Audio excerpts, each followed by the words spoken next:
तो है तो मैं देखी मैं बैठी हूँ छत पे दाल सुखवा रही हूँ।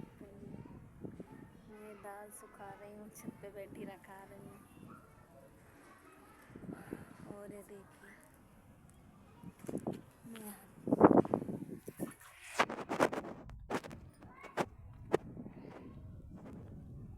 देखिए कितने गोश्त से परे में सारी अंडियाँ पक रही हैं गोश्त से। यहाँ पे कितना सारा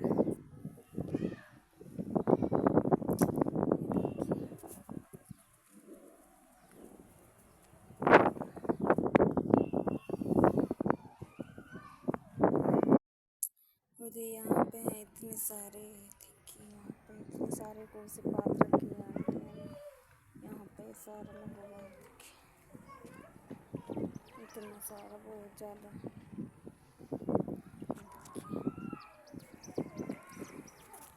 हमारा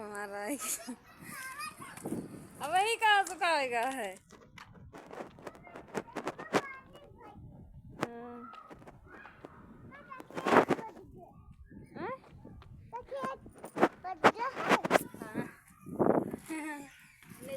नहीं के सारा आएगा है भैया।